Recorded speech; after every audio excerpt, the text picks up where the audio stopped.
Bonjour à tous, bonjour à toutes. Bienvenue à cet Indie Club. Merci d'être aussi nombreux. Je vois que vous êtes très ponctuels. Je pense que d'autres personnes vont nous rejoindre au fur et à mesure de la discussion. Donc, je vois qu'il y a certains alumni qui sont là. Donc, n'hésitez pas d'ailleurs à nous dire si vous êtes des alumni de Indigo, de Maestro, de Lyon, de Hiro. Voilà, si vous êtes un alumni en tout cas de Maria School. Bonjour Maxime. Ça fait toujours plaisir de voir qu'on a des alumni qui sont parmi nous. Je vais commencer à présenter une slide, donc comme ça on va faire un petit test. Vous allez me dire si vous voyez bien ma présentation. Normalement, j'avais fait le test et ça fonctionne. Bonjour Marion. Super. Est-ce que vous voyez bien la présentation? Bonjour Alice. Super. Donc pour info, pour ceux qui connaissent pas l'outil Livestorm, c'est normal, votre micro et votre caméra sont éteints, mais vous avez accès au chat. Donc n'hésitez pas à communiquer avec nous dans le chat au fur et à mesure du webinaire pour poser vos questions, pour compléter Alexandra ou pour donner des conseils. Le but c'est que ça soit le plus interactif possible et nous on est là aussi pour vous aujourd'hui, donc profitez-en, profitez de ce moment ensemble. Salut Pauline, voilà Pauline qui est diplômée hier de la formation pilote de la transition climat d'Indigo. Ah, et salut Antoine, alumni Lyon. Ça fait plaisir, vous êtes hyper nombreux. Je vais du coup commencer par me présenter, je sais qu'il y en a qui me connaissent.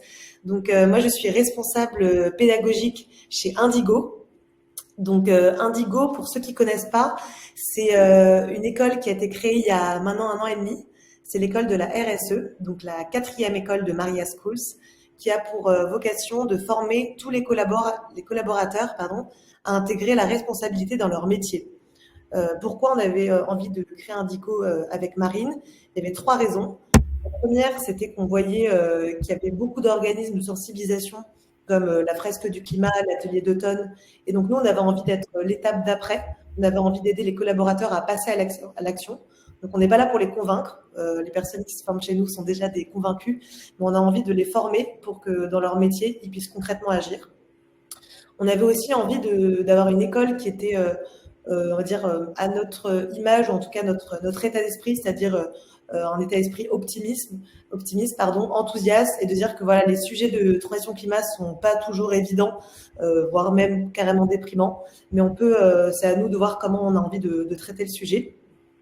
Et la troisième conviction, qui est commune aussi à Maria Schools, c'était de créer une communauté de personnes engagées, donc d'intervenants, d'apprenants, de partenaires, comme Alexandra qui est avec nous aujourd'hui.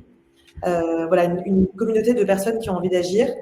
Et c'est pour ça qu'on met en place ces événements gratuits pour vous et aussi des événements présentiels quand on peut dans nos locaux pour que vous puissiez construire votre réseau et échanger avec des personnes qui ont les mêmes centres d'intérêt que vous, pas forcément les mêmes opinions, mais en tout cas avec qui vous pouvez vous enrichir. Donc voilà, on a créé en l'espace d'un an un peu plus de 6 formations. On commence à avoir une bonne communauté d'alumni et bientôt on est à 12 promos. Donc voilà, donc je suis contente de voir que certains sont présents aujourd'hui et on a encore plein de projets à venir pour l'année 2024. J'en parlerai rapidement à la fin pour ceux que ça intéresse. Voilà, du coup c'était pour vous présenter du coup un peu les 4 écoles. Mais donc Maestro, Indigo, Lyon et Hiro font partie du coup du même campus Maria Schools. Voilà, je vous ai mis des petites photos pour vous donner un peu une idée. On a un campus à Paris, mais dans le cadre d'Indigo, toutes nos formations sont en ligne, à part sur notre prochaine formation, le Bootcamp responsable dont je vais parler, qui sort en mars 2024, où là, il y aura quelques sessions en présentiel dans le locaux. Alors maintenant, je pense que certains d'entre vous, là, on est pas mal à être en ligne. Je vais vous partager un sondage. Alors, je ne sais pas si vous l'avez vu. Je vous l'ai déjà partagé. Donc voilà, n'hésitez pas à me dire qu'est-ce que vous faites dans la vie. Est-ce que vous l'avez vu dans l'onglet sondage en bas à droite? Voilà, nous dire Si vous êtes à votre compte, en reconversion ou dans une start-up, dans une direction RSE, pour qu'on puisse un peu avoir une idée de vos attentes pour ce webinaire. Super. Et alors maintenant, je vais laisser du coup la parole à Alexandra. Donc Alexandra qui est notre invitée du jour, qui est donc responsable RSE chez Yves Rocher. Donc voilà, je suis hyper contente de pouvoir échanger avec toi aujourd'hui, même si on a pu se parler un peu avant. Et donc voilà, je te laisse peut-être nous dire comment tu es arrivé, quel est ton parcours et comment tu es arrivé à faire ce métier. Ouais, carrément. Merci du coup, je suis ravie de vous avoir et n'hésitez pas à vraiment mettre des trucs dans le chat parce que sinon je suis seule face à Oriane, même si c'est extrêmement plaisant. Je préfère avoir des interactions. Du coup, effectivement, je suis Alexandra Ferré, je suis la directrice RSE et Impact pour la marque Yves Rocher. En termes de parcours, moi, j'ai fait des études qui n'avaient pas forcément un lien direct avec la RSE. Je fais Sciences Po, de la recherche en relations internationales. Et ensuite, j'ai fait une année aux États-Unis où j'ai découvert que la RSE était un métier, qu'il existait des outils comme la triple comptabilité, beaucoup de choses pour intégrer ça dans la conduite des entreprises et plus globalement des organisations. Je suis arrivée dans le groupe Rocher en tant que stagiaire il y a maintenant 5 ans. J'ai fait toute une partie sur la mobilisation des communautés. Ensuite, j'ai participé à la stratégie d'entreprise à mission, la nouvelle feuille de route des ambitions RSE du groupe à horizon 2030. Ensuite, la certification Bicorp. Et puis, pour finir, du coup, la création de l'équipe RSE pour la marque Yves Rocher avec l'objectif de redéfinir complètement la feuille de route RSE de la marque en capitalisant sur son histoire, sur ses forces, mais en la projetant dans un futur encore plus engagé. Ok, trop bien. Et merci beaucoup. Et donc, est-ce que du coup, peut-être tu peux nous partager, avant qu'on rentre dans le vif du sujet, du coup, un peu le cadre dans lequel tu travailles. Est-ce que, du coup, quand tu es arrivé, il y avait déjà une démarche qui était existante, donc trop bien parce que tu partais pas de rien, même si c'est aussi un challenge intéressant de tout recréer. Comment ça se construit, comment ça s'organise clairement chez Yves Rocher? Ouais. Alors du coup, depuis peu, l'équipe que je dirige, on est rattaché donc au comité de direction. Moi, je suis rattachée directement à Guillaume Darousset, qui est le PDG de la marque. Avant, c'était pas forcément le cas. C'était plutôt une équipe périphérique. Et là, ça témoigne aussi vraiment de l'envie et de l'engagement de la marque à accélérer sur des décisions stratégiques. Donc nous, on a vraiment 3 grands champs d'action. Un premier qui est lié à la transformation de notre offre et de nos services, de nos produits. Et je pense que c'est un des éléments clés pour toutes les entreprises, c'est de se questionner sur son business model avant d'aller sur toute la périphérie de la RSE. Ça, c'est notre premier chantier qu'on travaille plutôt avec les équipes marketing, les équipes commerciales et ensuite toutes les équipes de distribution dans nos pays. Le deuxième grand volet, qui est ce que moi j'appelle la partie non visible de l'iceberg, mais qui est extrêmement importante, c'est toute la chaîne de valeur. Donc on a un énorme chantier de transformation de la chaîne de valeur, de notre sourcing à notre agriculture, nos ingrédients, nos usines, notre distribution et la fin de vie des produits pour s'assurer d'une réduction carbone sur tout ce cycle et aussi de commencer à chercher des externalités positives. Ok. Et le troisième grand volet, qui est peut-être celui le plus sympa en général, c'est la mobilisation, l'action collective autour de notre mission d'entreprise qu'on a redéfinie. Comment est-ce qu'on engage les collaborateurs autour de la mission de manière extrêmement concrète? Comment est-ce qu'on les met sur le terrain? Et comment est-ce que demain, on associe plus de gens avec ça pour que, en gros, nos clients qui viennent dans les boutiques ressortent avec l'envie d'agir et d'avoir des équipes, des actions citoyennes. D'accord. Et donc toi, le scope de ton métier, donc c'est pas que France du coup, c'est C'est monde, ouais. ok. Et donc du coup pour répondre à la question de Marion dans le chat, donc les profils métiers, c'est un peu ce que tu disais, donc marketing, commerciaux, peut-être achat aussi sur la chaîne Ouais.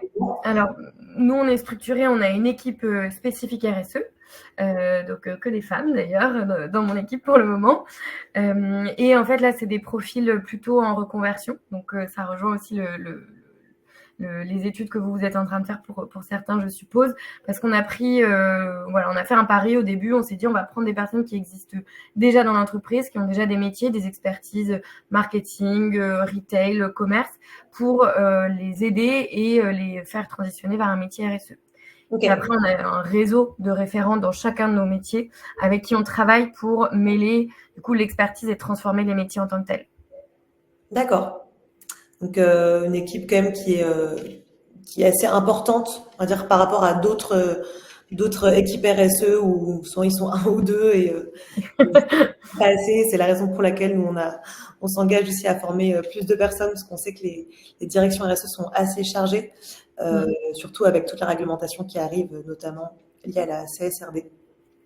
Et alors du coup, est-ce que tu peux nous dire, donc quand tu es arrivé, tu avais une feuille de route RSE, Kima, c'est quoi du coup les 5 étapes, les 5 conseils clés, les 5 étapes clés que tu as mis en place pour que cette feuille de route soit ambitieuse et réalisable? Ouais. Alors du coup, je vais vous présenter un peu les 5 étapes que moi j'ai vécues, parce qu'effectivement, quand je suis arrivée, il y avait déjà une feuille de route. Par contre, quand je suis arrivée au niveau du groupe versus la marque, il y avait une feuille de route qui arrivait à échéance. Et on avait défini des objectifs 2015-2020 et on était en 2019, donc il ne fallait pas s'arrêter là, il fallait se reprojeter dans un nouveau cycle d'objectifs. Okay. Donc on a vraiment, avec l'équipe RSE Group à l'époque, fait tout le travail un peu textbook de comment définir une stratégie RSE. Et c'est ça que je vais vous partager en essayant de vous donner du coup ce que ça a fait au niveau de la marque et au niveau du groupe et quels sont les livrables qu'on a pu en sortir. Et donc là, l'objectif, c'est quand la date du coup? Donc c'est 2020 jusqu'à 2030. 2030, ok. Voilà, ça c'était un des premiers points qu'on a vu, c'est que 5 ans c'est un peu court pour des objectifs. Et du coup, on a voulu aller sur un cycle un peu plus long, 2030, et aussi pour être aligné avec pas mal de trajectoires de l'écosystème, notamment des trajectoires gouvernementales, des trajectoires SBTI. Enfin, il y avait pas mal de référentiels externes qui se mettaient à 2030. Okay. Voilà. Donc, un des premiers points qu'on a adressé, c'était la question de la matérialité. Je pense que vous avez peut-être dû en entendre parler en cours, mais la matrice de matérialité, la fameuse, et qui va notamment être demandée dans le cadre de la CSRD, avec une double matérialité. On a pris un grand temps pour définir ça au début, pour plusieurs raisons. Le premier, c'était qu'on voulait faire émerger une mission pour la marque et pour le groupe qui était très spécifique et qu'on voulait être sûr d'adresser les bons enjeux. Parce que moi, je vois beaucoup dans les écosystèmes RSE, c'est que les gens s'épuisent à vouloir faire tout en se disant, OK, il faut qu'on ait un impact social, il faut qu'on ait un impact sur les femmes, sur le handicap, sur l'environnement, la biodiversité, les sols. Et en fait, c'est pas possible à l'échelle d'une entreprise puisqu'on n'est pas là pour sauver le monde. On est là aussi pour agir sur ce sur quoi on a des leviers. OK. Donc la matérialité, ça nous a pris, on va dire 6 mois, et on a fait 2 process qui sont extrêmement intéressants, même dans des plus petites structures. On a fait un premier process qui était un comité consultatif de parties prenantes avec les membres du comité de direction. On a isolé chaque personne du board et on les a entourés de personnes de l'écosystème RSE, des boîtes, des startups, des ONG, pour faire ressortir leur vision du monde et leur vision de la stratégie RSE. Et puis après, on s'est servi de ça pour aller construire donc la feuille de route sur les différents enjeux avec les experts métiers et puis ensuite se challenger en externe dans un comité que moi j'appelle les Critical Friends, des personnes qui sont experts de tous les sujets matériels qu'on avait identifiés et qui nous challengent sur les ambitions pour voir si on a le bon niveau. Et donc ça nous a permis... Ouais, pardon. Et donc, combien de personnes en tout, entre les métiers, l'externe et tout, ça a été combien de personnes que vous avez interviewées?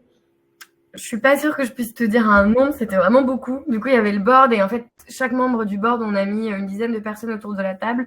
Donc déjà, tu as 50 personnes. Dans notre comité consultatif externe, on a réuni 30 personnes là. Et ensuite, une personne par grand métier. Ok. Donc, je dirais, oui, entre 150 et 200 personnes. Ouais, donc c'est un travail. On comprend que c'est pris 6 mois du coup. Voilà, ça prend un peu un temps. un temps de formaliser ça. Et ensuite, justement, c'est l'équipe RSE qui a formalisé la stratégie globale en mettant donc au cœur la mission et du coup tous les axes qui en découlaient et toutes les ambitions à 2030 dans une feuille de route qu'on a voulu, donc comme je le disais, assez long terme pour que ça embarque et qu'on voit le changement nécessaire, le temps long sur lequel il faut se poser.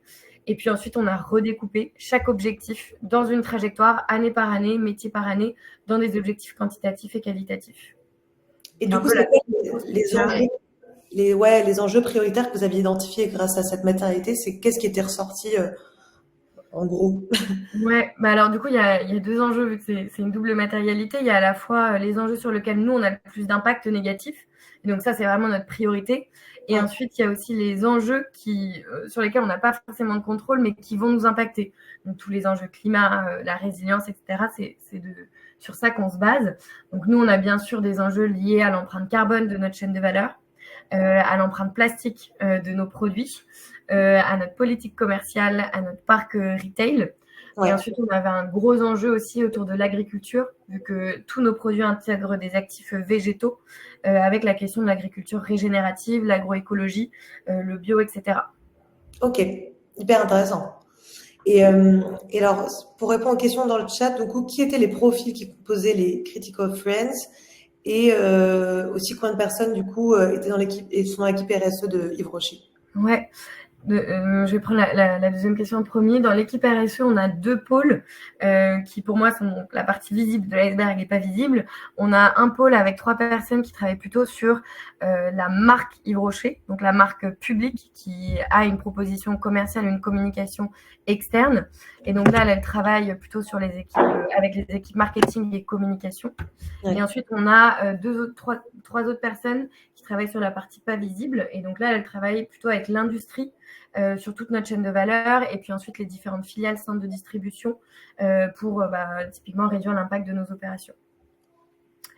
Et ensuite, les Critical Friends, donc ça, on avait, en fait, on a identifié des profils intéressants au regard des enjeux qu'on avait. Donc, j'ai pris typiquement des autres marques pour la consommation responsable. J'ai pris des personnes qui étaient expertes de la mobilisation pour la partie mobilisation. Et donc, on a eu un panel assez éclectique avec des personnes de l'ADEME, des personnes de Make Sense. On avait Truffaut, on avait comme marque, on avait l'Union des marques, justement. On avait Paye ton influence. Je ne vais pas pouvoir vous dire les 30 de mémoire, mais en fait, on avait des marques engagées, des ONG très critiques. On avait aussi pour un réveil écologique qu'on avait sollicité. Ah ouais. Okay. Et puis des parties prenantes qui sont plutôt dans la co-construction pour avoir ce que moi j'appelle l'échelle d'Ofter, c'est l'échelle de radicalité. Je voulais vraiment représenter ça avec des acteurs qui viennent pour nous challenger, des acteurs qui viennent parce qu'ils comprennent exactement ce qu'on vit, et des acteurs entre deux qui sont en général dans une position de créer des ponts entre les différentes échelles de la radicalité. Trop bien. Merci pour ta réponse hyper complète. Je vois qu'on avait une question un peu plus haut aussi. Est-ce que Bicorp ou le BIA, je ne sais pas ce que c'est. Oui, moi je sais ce que c'est. Le Big Impact Assessment. Est-ce que ça t'a semblé un outil central dans la transition ou tu as déjà une vision assez claire des démarches à suivre? C'est une très bonne question. Pour revenir sur Bicorp, je l'ai évoqué au tout début puisque j'avais été en charge justement de la certification Bicorp pour les 10 marques du groupe Rocher et de structurer tout ça alors qu'il n'y avait pas de direction RSE au sein des différentes marques. Donc en fait, Bicorp est arrivé au tout début quand on a voulu impulser une nouvelle feuille de route et quand on était dans la construction. Donc ça a été super utile justement à ce titre pour nous donner une idée de toutes les différentes thématiques qu'il fallait adresser, quelle était aussi l'échelle, jusqu'où aller sur les différentes thématiques, parce que Bicorp, c'est vraiment point par point et ça donne énormément d'idées.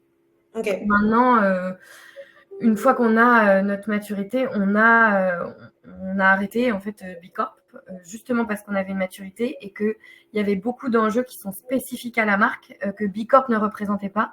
Et il y avait beaucoup d'enjeux dans Bicorp que nous, en fait, on ne voulait pas prendre au niveau de la marque parce que ce n'était pas notre combat, parce que ce n'était pas lié à notre business model et que ce n'était pas justement matériel pour nous.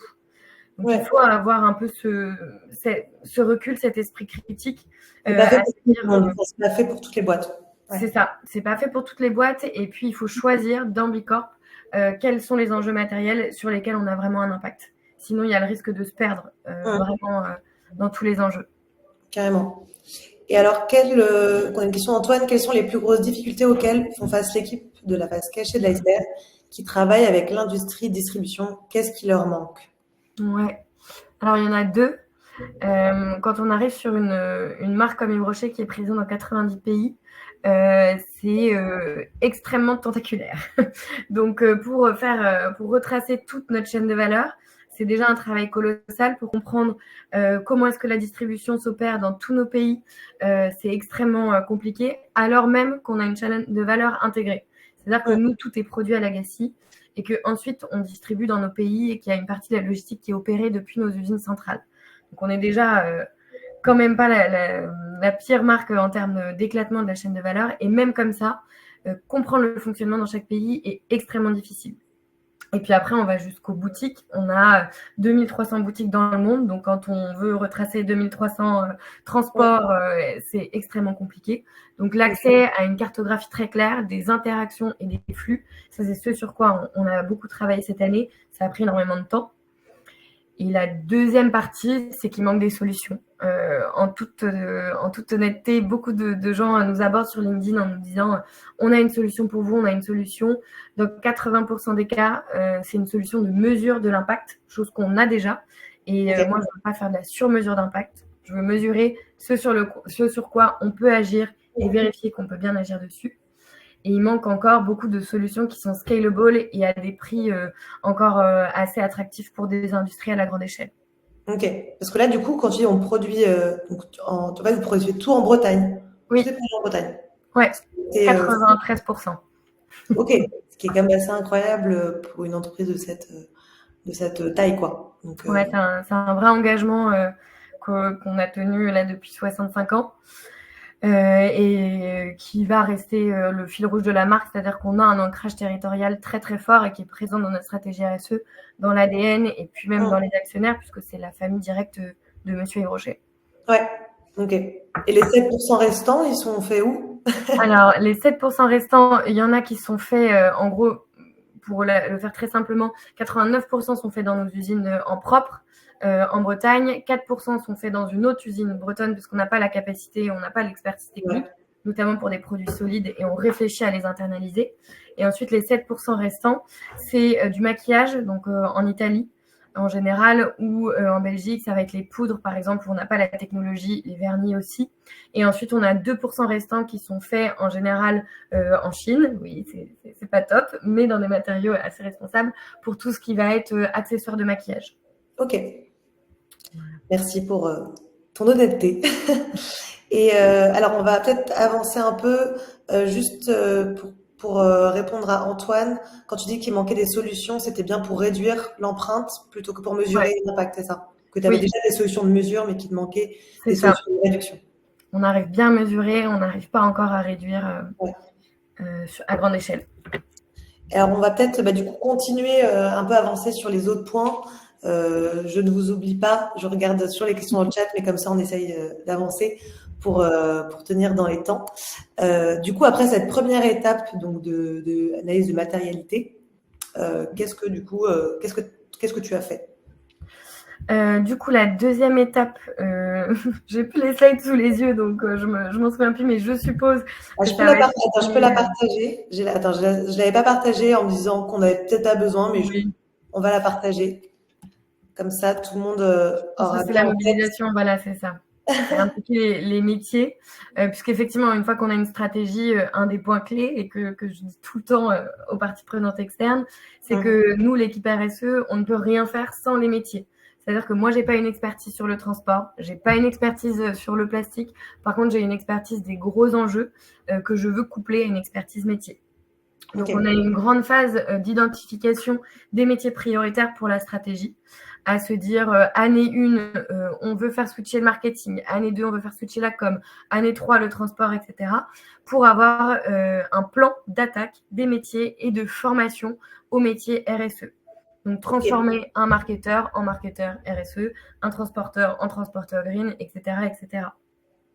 Ça, c'était la première grande phase. Donc, on a travaillé sur la création de formations en interne avec mon équipe. Ok. Où justement, on a impliqué les métiers pour savoir quels étaient leurs enjeux, pour former aux produits responsables, au transport, etc. Si t'as besoin, on peut les former aussi avec Indigo. C'est pas Oui, tout à fait. Mais c'est vrai qu'on a fait le parti pris de le développer en interne pour avoir aussi, pour aller directement dans la phase plan d'action Ok. avec le métier spécifique, avec les enjeux spécifiques à Yves Rocher, parce qu'on se disait qu'on avait quand même une maturité sur les enjeux un peu globaux. Et non pas forcément un seul métier par année. Cette année, on en a fait 2,5, on va dire, et l'année prochaine, on va sans doute en refaire 3. Voilà. Et puis les communautés internes, ça c'est plutôt ce que moi j'appelle les all users, c'est tout le monde de la marque Yves Rocher, c'est toute personne qui rentre dans l'entreprise, qui doit avoir une compréhension de la stratégie RSE, des outils pour agir et la comprendre au sein de son périmètre, et puis des actions de mobilisation pour se sentir une partie prenante de la stratégie. Ok. Donc, on a créé un programme qu'on appelait Act Beautiful, parce que voilà, c'était un nom qui existait déjà dans la marque. Et là, le but, c'est d'engager tout le monde, de la formation assez généraliste à l'action sur le terrain avec la Fondation Yves Rocher. Donc, notre but, c'est que 100% de nos collaborateurs aillent mettre les mains dans la terre, on l'appelle comme ça, autour de notre mission d'entreprise, qui est autour de la préservation du végétal. On a structuré un réseau d'ambassadeurs à travers tous nos sites et chaque filiale a son association partenaire avec qui ils peuvent aller agir pour faire de la revégétalisation, de la préservation, aider des associations et autres. Mais tout le monde se mobilise pour la mission de l'entreprise. Et donc, c'est une entreprise à mission, Yves Rocher? Oui, tout à fait. Depuis 2019, on est entreprise à mission. D'accord. Et alors, et à ce jour, vous avez formé, tu sais, en termes de pourcentage, combien de personnes ont été formées et peut-être c'est quoi vos objectifs, enfin, Ouais, alors quand? l'objectif pour l'année prochaine, c'est 80% de tous les collaborateurs formés à la RSE. Donc là, on est Ok. en train de finaliser les 3 modules et on a un jeu de société associé à ça, ce qui marche Ok. vraiment pas mal. On pourrait croire Trop que bien. c'est un vernis pas forcément utile, mais c'est ce qui a le plus plu en retour d'expérience. Et 100% des personnes qui agissent l'année prochaine aussi comme objectif. On n'a pas encore les KPI pour la fin d'année parce qu'on est encore en train de les mesurer. Ouais. Mais on sait déjà que toutes les filiales ont joué le jeu pour avoir à minima la formation déployée et l'action. Donc juste l'année prochaine, on veut que ça touche tout le monde. Ok. Et le jeu de société, c'est vous qui l'avez du coup créé Ouais. spécifiquement, donc. Ça, c'était aussi un parti pris parce qu'il existe beaucoup de fresques qui existent, de fresques du climat, fresques de la biodive, beaucoup de jeux carboniques et autres. Et quand on l'a testé avec un premier panel, on s'est vite rendu compte que ça générait parfois un peu d'éco-anxiété et un écart avec la stratégie. Plutôt que de les rallier à la stratégie, je disais juste, mais les enjeux sont tellement énormes, on va jamais y arriver, quoi. Comment on va faire, quoi. Ouais. Donc, on a plutôt créé un jeu de société qui reprend les éléments de la stratégie RSE pour leur dire, vous ne devez pas être des experts climatiques. Par contre, vous devez être des experts de la stratégie RSE, agir dans votre métier, agir dans votre quotidien. Et voilà le plan qu'on vous propose. Et soyez rassurés que ce plan répond aux grandes problématiques environnementales et sociales externes. Ouais, c'est trop bien. C'est hyper novateur, je trouve, par rapport. Enfin, je trouve que c'est une étape encore après, justement, de la stratégie, enfin, de la fresque où, du coup, ça te paraît hyper lointain et tu sais pas comment agir. Alors que là, je trouve que tu les rends vraiment acteurs, donc c'est hyper intéressant. Et alors, Anne-Lise a une question. Est-ce que vous avez plutôt changé de partenaire pour des acteurs plus engagés ou travailler avec eux pour faire évoluer positivement les pratiques? On a les deux. Notre premier axe, c'est bien sûr de les faire évoluer positivement, notamment via l'outil EcoVadis. Nos fournisseurs industriels passent par EcoVadis et donc on a une notation et en général, on les accompagne sur un plan d'action sur ces aspects-là. Mais après, on profite aussi de tous les renouvellements de nos partenaires pour mettre des nouveaux critères RSE. Donc typiquement, dans les appels d'offres, là récemment, sur le transport, on en a fait un pour toute la partie est de la France. Et en fait, on a remis des enjeux RSE et on a trouvé un meilleur prestataire qui était plus fiable, plus green et meilleur en termes de coût. Donc, c'est un peu ça l'équation qu'on cherche à réaliser. C'est quand on peut, on renouvelle pour des meilleurs prestataires. Si on peut pas, on les accompagne. Ok, super. Je vais te laisser avancer peut-être sur la troisième étape et ça répondra sûrement à la question de Gérald. Ouais, Du coup, enfin, sauf si tu as des choses à rajouter sur le point 2. non. Donc, repenser les outils. Quels ont été, du coup, quels ont été les outils et méthodes, du coup, au service de la performance RSE? Alors sur les outils, nous, on a encore une fois capitalisé sur l'existant. Donc on essaye à chaque fois de détourner les outils pour inclure des nouveaux critères RSE. On l'a fait par exemple sur les demandes d'investissement. Aujourd'hui, chaque demande d'investissement au sein de la marque doit cocher des cases RSE pour dire est-ce que ça a un apport sur la stratégie, est-ce que ça dégrade la stratégie RSE ou est-ce que ça y contribue. Pareil sur les objectifs de performance individuelle des collaborateurs. Chaque collaborateur a un objectif SMART RSE qui va du coup conditionner son bonus de fin d'année, ce qui permet aussi de les forcer à repenser à leur métier et comment le challenger. Tous les outils de formation également, l'onboarding de la marque, tout ça, on le met dedans. Et de manière plus prospective, ce qu'on va travailler pour l'année prochaine, c'est les business reviews. Donc, chaque département, chaque filiale va faire des business reviews de manière annuelle. Et là, on va, pareil, remettre des objectifs RSE au même titre que la performance financière de la filiale. Ok, trop bien. Et donc, au niveau des outils, du coup, je suppose que vous avez réalisé un bilan carbone. Enfin, je pense que c'est un peu limite la première étape. Oui. On se lance sur les stratégies RSE. Quand est-ce peut-être, enfin, Ouais. vous faites? Ça, je l'ai plus mis du coup dans la partie 4, mesurer les progrès. Effectivement, on a un bilan carbone depuis 2019 au niveau du groupe et depuis 2021 au niveau de la marque de manière plus spécifique. Et ça nous a permis justement d'identifier encore une fois les enjeux matériels de la marque de manière extrêmement quantitative et les leviers d'action qu'on avait. Et aussi ensuite de définir les trajectoires par métier. Par exemple, on va prendre l'équipe packaging et co-conception et on va leur dire cette année, votre bilan carbone, l'objectif, c'est de faire moins 10% pour contribuer à l'objectif de la marque qui, cette année, est de moins 5%, par exemple.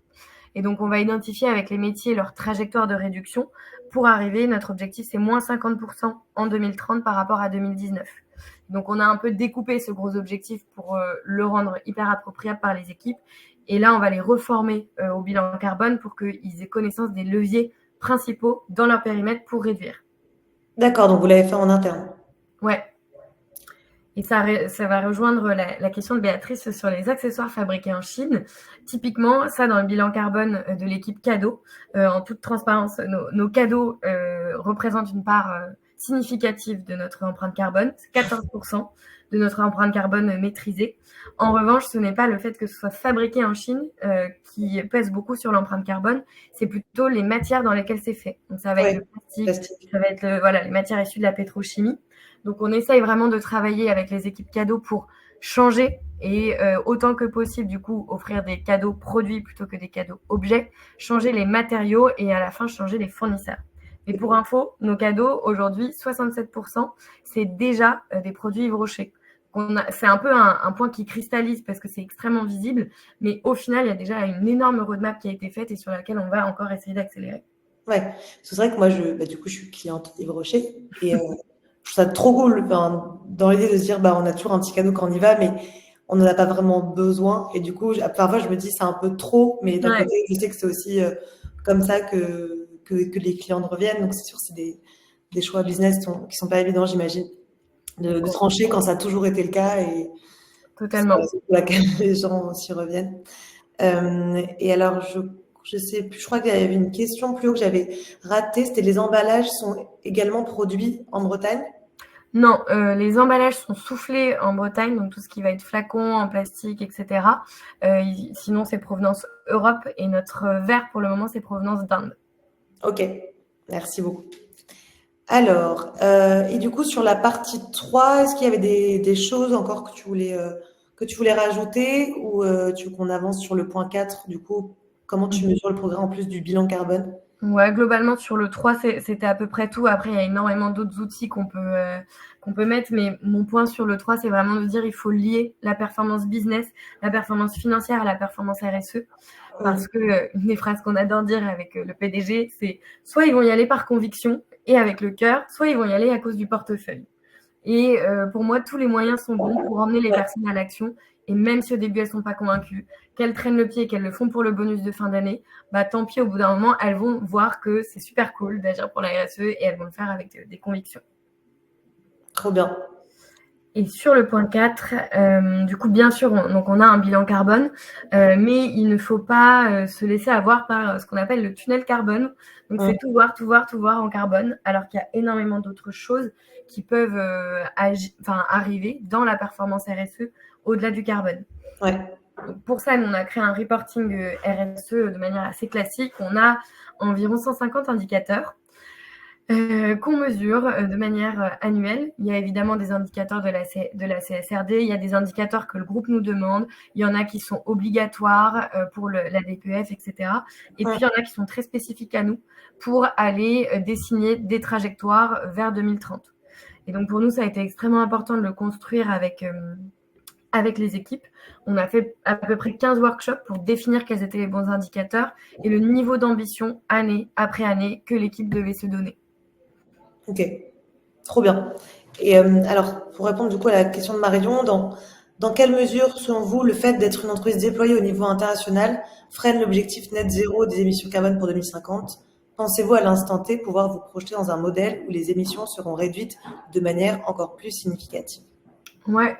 Alors moi, je crois pas du tout au net zéro. Je pense que la compensation carbone, c'est une dérive aujourd'hui qu'on voit de plus en plus dans les métiers RSE. Je crois bien sûr à la sobriété carbone et à la réduction extrême et à des actions on va dire, de puits carbone, de régénération de la nature et autres, mais je pense pas qu'il faille le financiariser et le quantifier tel que c'est fait et proposé aujourd'hui dans le net zéro. Beaucoup de raisons, mais notamment la dérive du marché carbone, qui aujourd'hui n'est pas du tout régulé de la bonne manière. On n'a aucun suivi sur les actions, aucune traçabilité dans le temps. Donc ça, c'est plus sur la partie net zéro en tant que telle. Et une entreprise ne peut pas être neutre en carbone. Un territoire, à la limite, peut l'être, le monde peut l'être, mais ça va être très compliqué. Ouais. Et après, sur le fait d'être une entreprise internationale, on se pose régulièrement la question. Il y a une vraie stratégie sur le fait d'être en Bretagne, déjà pour l'intégration de la chaîne de valeur, pour aussi l'employabilité des personnes. On est dans une zone rurale où il n'y a que Yves Rocher comme employeur, hein. Et puis aussi pour notre savoir-faire un peu français. En revanche, on va se développer à l'international. On a notamment une stratégie autour de l'Asie qui est en cours et on est en train de réfléchir à comment est-ce qu'on peut le faire de manière, on va dire, plus responsable en termes d'empreinte carbone. Le transport aujourd'hui, c'est que 20% de notre bilan carbone. Donc oui, on se projette à réduire encore plus nos émissions carbone, mais je ne suis pas sûre qu'on ait des leviers encore supplémentaires sur le transport aujourd'hui. Ça va plus passer par les matières, par éventuellement encore une réduction des packaging, par des projets comme la consigne, le vrac, etc. Ouais. Et puis, alors peut-être que du coup, tu parles un peu du coup le fait que vous êtes un employeur hyper important en Bretagne. Ça rejoint peut-être aussi la question de Gérald. Quelles sont vos actions RH, donc sur le volet social de la stratégie des RSE? Sur le volet RH, on l'a pas encore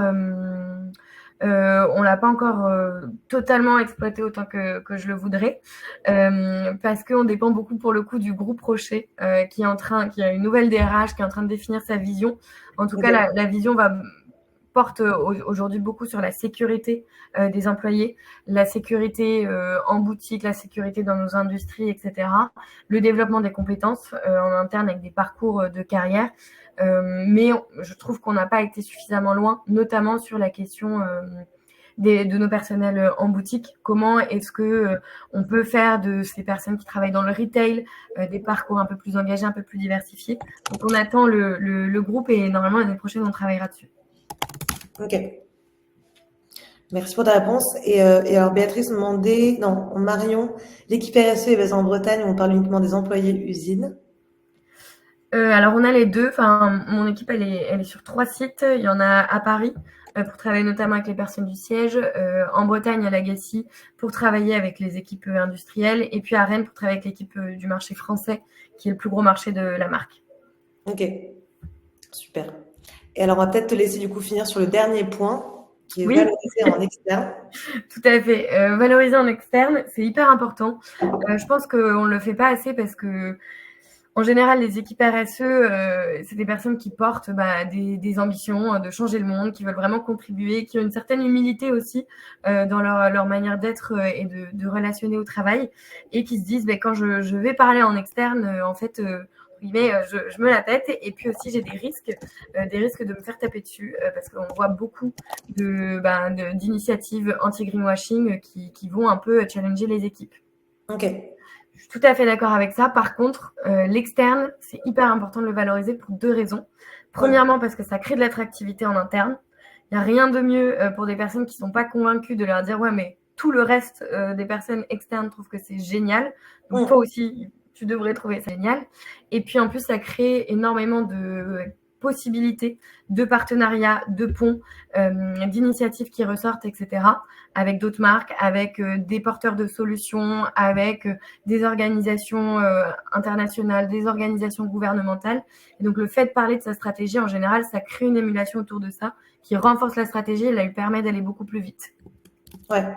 Et puis, ouais, non, je pense qu'il y a le problème, enfin, à la fois on a peur du greenwashing, mais il y a aussi le phénomène inverse où c'est trop dommage de pas mettre en avant ce qu'on fait de bien.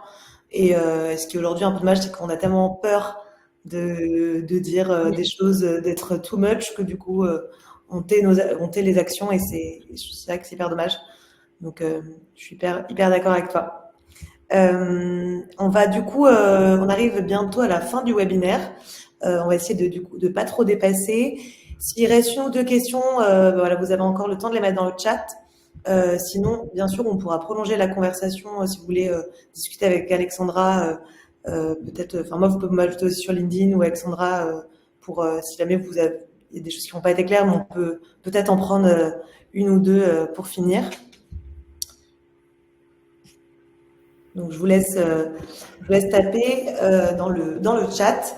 En tout cas, si certains d'entre vous sont intéressés pour se former au métier de responsable RSE, sachez on a lancé une nouvelle formation, un bootcamp responsable RSE qui a lieu de fin mars à fin mai. Donc il reste encore des places pour vous inscrire. Si vous avez envie de découvrir le programme, je me permets je vous l'envoie dans le chat si vous voulez découvrir toute la brochure. Mais voilà, je vous affiche quand même les 4 grands blocs du programme pour que vous ayez déjà une idée. Donc les fondamentaux, qui sont comment on évalue du coup les enjeux sociaux, environnementaux et sociétaux, comment du coup on les définit. Les enjeux par métier, donc le sujet dont parlait Alexandra, l'importance de former les achats, les RH, le marketing, donc tous les métiers qui vont travailler avec la RSE. Un bloc qui est vraiment sur les étapes qu'on a vues notamment aujourd'hui, vous pouvez voir un peu plus en profondeur et peut-être creuser d'autres outils. Et un dernier bloc pour vous aider à vous mettre en action avec des retours d'expérience de responsables RSE, notamment comme Alexandra ou d'autres personnes. On a des profs qui viennent aussi de chez Decathlon, qui est aussi une entreprise hyper engagée sur les sujets. Et bien sûr, un cas final pour vous tester avec un jury à la fin. Donc voilà, n'hésitez pas à regarder la brochure. Si vous avez des questions, vous serez contacté par Cyrine, avec qui je travaille, ou vous pouvez directement me contacter sur LinkedIn. Mon nom, parce que mon nom n'est pas le bon qui s'affiche, donc mon nom c'est Oriane Texera. Voilà, je vous le mets ici. Et merci. Merci beaucoup pour tout le message. J'espère que du coup ça vous a plu. Et Antoine demande quel est le meilleur moyen pour te contacter. C'est par mail ou par LinkedIn, Alexandra? Est-ce que LinkedIn, oui, très bien. LinkedIn, du coup, je mets ton nom, Alexandra Ferret. Voilà. Merci pour vos messages. Je suis contente. J'ai l'impression que ça a répondu à pas mal de vos questions. Voilà. En tout cas, je vous souhaite du coup une bonne après-midi à tous et tous. Merci beaucoup, Alexandra. C'était merci beaucoup. Et je vous dis à très vite, du coup, pour un prochain Indie Club. Bonne journée. Bonne journée.